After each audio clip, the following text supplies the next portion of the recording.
Hello students, so today we'll do some theorems on permutation groups, and so far we have learned about what are permutations and what is a permutation group defined on a finite set, and then we learned about its different notations, array notation, cyclic notation, and we did some examples of permutation multiplication and what is a function composition, what are one onto functions. We revised some high school concepts, and now we'll do some theorems and find out some amazing properties of these groups. So let's begin today's class, and the very first theorem is that every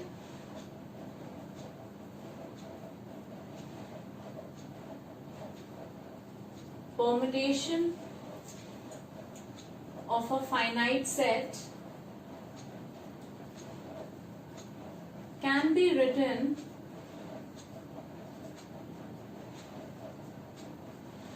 as a cycle or as a product of disjoint cycles.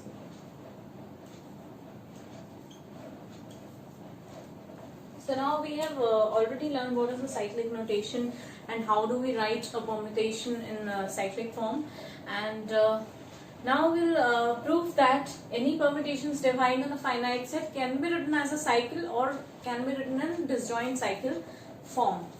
Okay. So proof. This is a very abstract proof. So let's begin.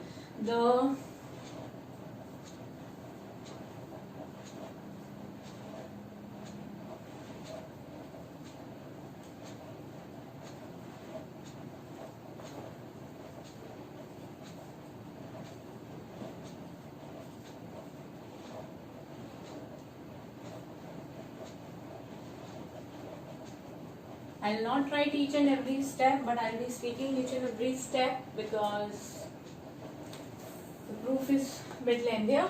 And let alpha be a permutation on a finite set. This. Any finite set can be written as, say, if it would have been A1, A2, A3, An, we can write it as 1, 2, 3, so on up till n. Once we study isomorphism, we'll study that any permutation is isomorphic to a group of permutations, alright? So that is something different, but we can write it as this. So let alpha be a permutation on a finite set. To write alpha in disjoint cycle form,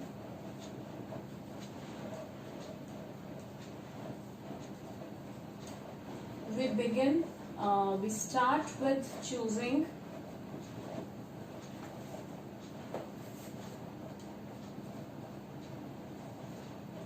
an element A1, alright? So we pick some element A1 and we define, say, alpha A1 is equals to A2, alpha square A1 is equals to A3, which is also alpha of alpha A1, alright? Then we have A4 is equals to alpha 3 times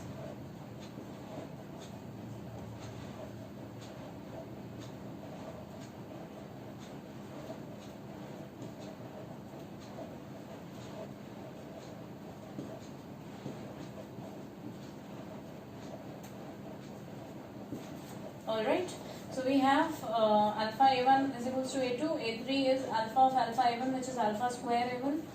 Similarly, we have A4, which is alpha cube A1, A5, alpha 4 A1, and similarly we have AM,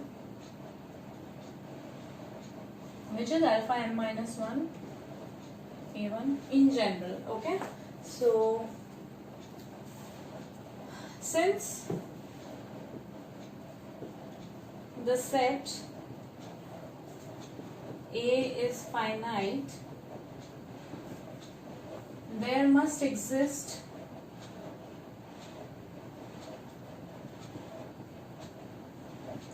an m such that alpha power m a1 is equals to a1. There must exist such an m. So there must be a repetition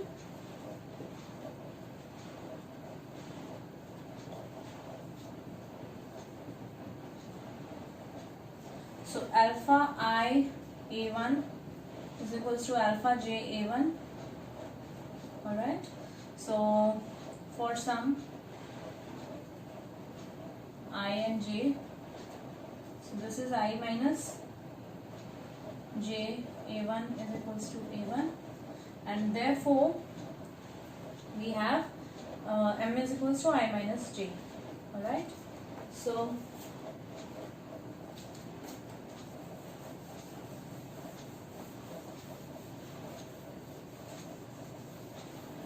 since we have a positive an integer alpha m a1 is equals to a1, so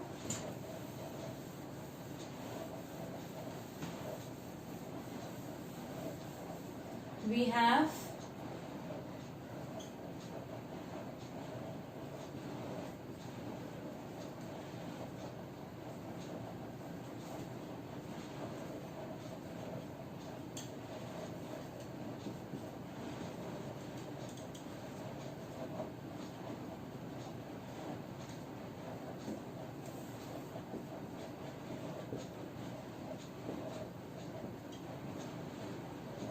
alright. So while doing this, we had a2 is equals to alpha a1, a3 is alpha square a1, and similarly am is alpha. This is one lesser than this index, okay? So alpha m minus 1 a1. Alright. So we say that there is at least one integer m such that alpha power m a1 is a1. Now we express such a relationship among these elements a1, a2 such till am as this. a1 goes to a2 and similar. a1, why a1 goes to a2? Because alpha a1 is a2. And why a2 goes to a3? We have defined this in such a manner such that because a3 is alpha a2, which is alpha of alpha a1 alpha square a1. Okay, correct? So we define these elements a1, a2, a3 in such a manner that they are mapped to each other. a1 goes to a2, a3 goes to a1 goes to a2 and a2 goes to a3, and we express this in terms of alpha powers. Okay, and these three symbols indicate that in this process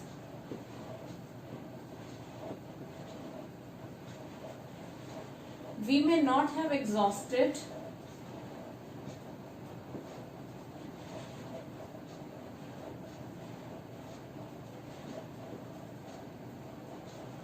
the elements of A. For example, it was 1, 2, 3, 4, 5, 6, 7. Now, in earlier videos, when you learn how to write a permutation in cyclic form, you see that we close a cycle whenever we find the first element. Say 1 goes to 2, if 2 goes to 1, or 1 goes to 2, 2 goes to 3, if 3 goes to 1, we close this here. Now, if the set was 1, 2, 3, 4, 5, alright, so 4 goes to 5 and 5 goes to 4. If this was the cycle, we have written till this. We need to prove that the next cycle, we need to write the next cycle also, since the theorem says that every permutation of a finite set can be written as a cycle or as a product of disjoint cycles. Now, either it will be 1, 2, 3. If the set was only 1, 2, 3, our work was done. We would have proved. Now, suppose that in this process till am, till these m elements, we have not exhausted the elements of the set A. We are still left with the elements which are not mapped yet. So in that case, we choose B1 such that B1 is not present in the previous cycle.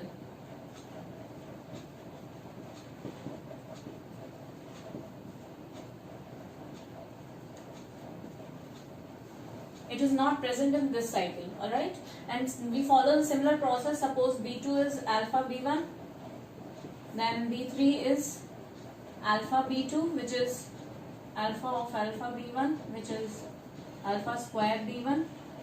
And similarly we say that there exists an element K such that alpha power K B1 is B1.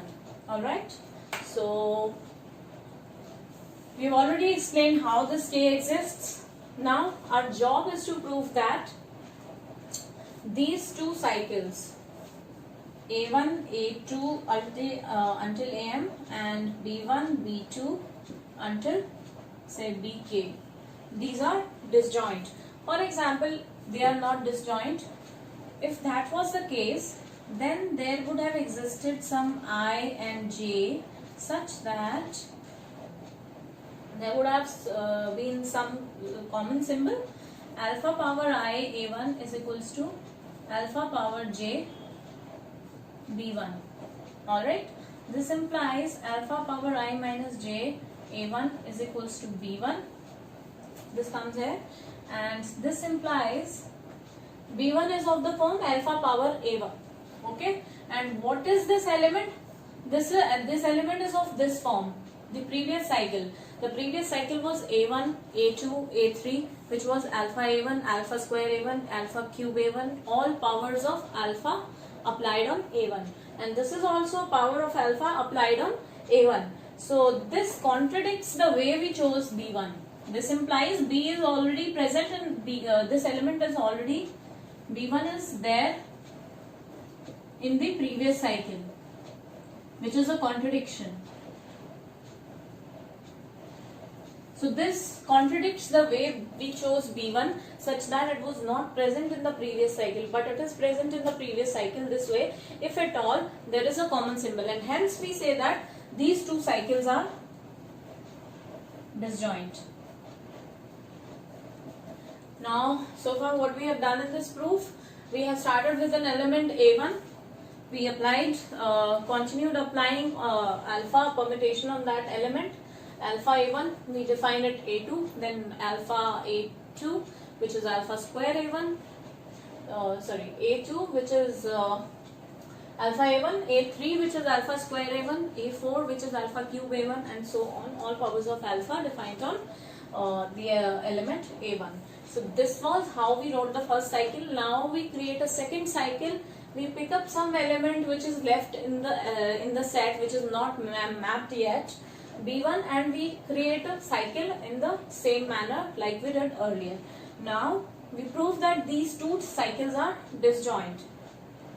We have already proved it, alright, and continuing in this process, we say that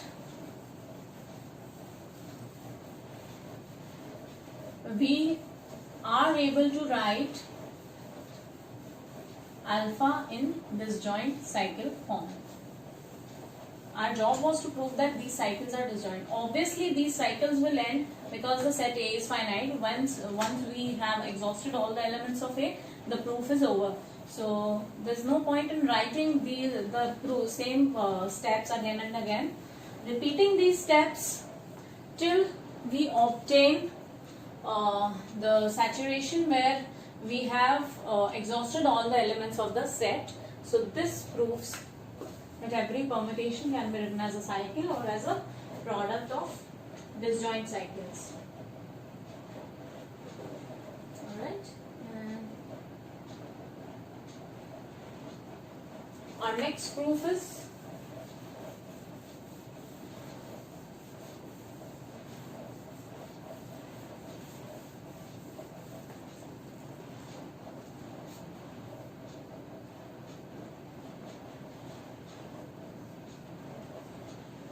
disjoint cycles commute. It says that if alpha is equals to A1, say up till AN, and beta is equals to B1 up till Bk, if these are two cycles, if a pair of cycles alpha and beta have no entries in common,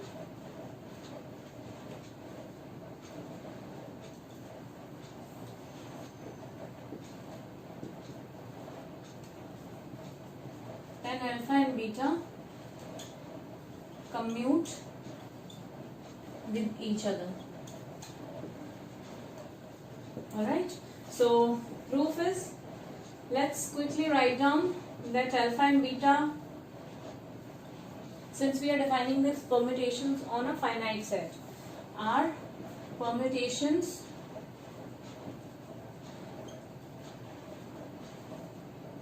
defined on a finite set.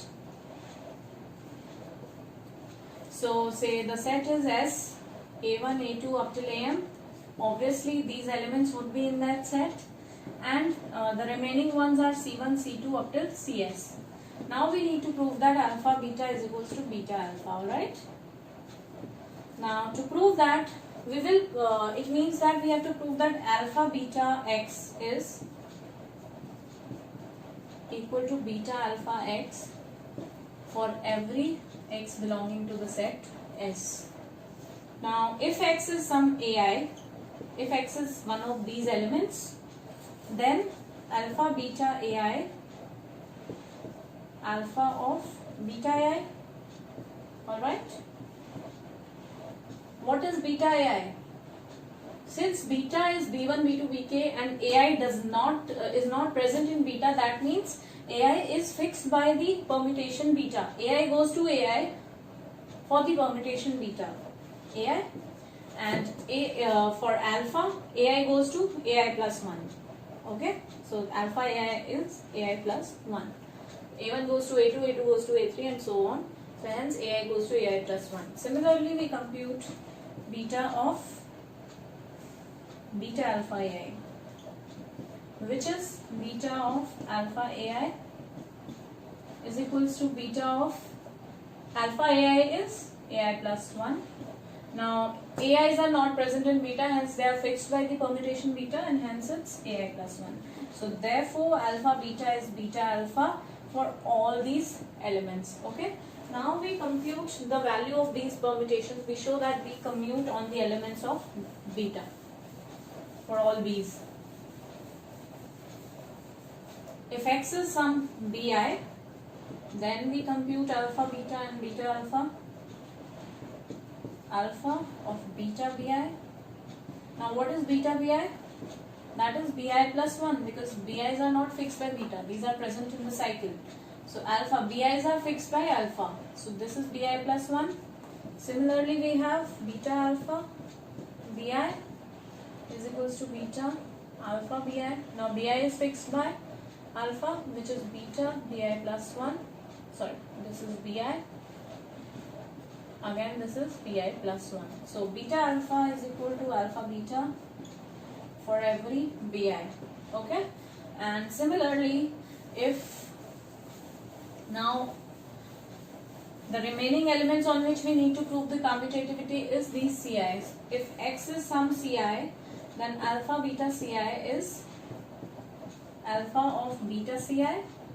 Alright. Now CIs are not present in beta. Also they are not present in alpha. So they are fixed by both the permutations, and hence we have beta CI is CI, alpha CI is CI. Similarly, beta alpha CI is beta alpha CI.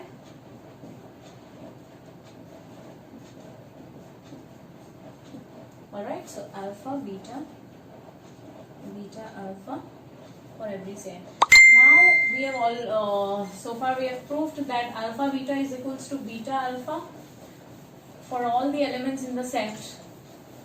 The different kinds of elements were AI, BI and CI. We said that S was A1, A2 up till AM, B1, B2 up till BK and C1, C2 up till CS. And we have exhausted all the elements, and we proved that alpha beta is beta alpha for all AIs, BIs and CIs, and hence it is for every x belonging to S, and hence we prove that any two distinct cycles commute, but which is if alpha and beta are any two cycles having no entries in common, then alpha and beta commute with each other. So today we proved two theorems, which are every permutation defined on a finite set can be written as a cycle or as a product of disjoint cycles. The next was disjoint cycles commute with each other. It says that if any two cycles do not have any entries in common, it says that the disjoint cycles with commute with each other. So for further theorems we'll take up in the next class. Till then, please keep revising all the concepts and theorems again and again by watching these videos. Thank you so much.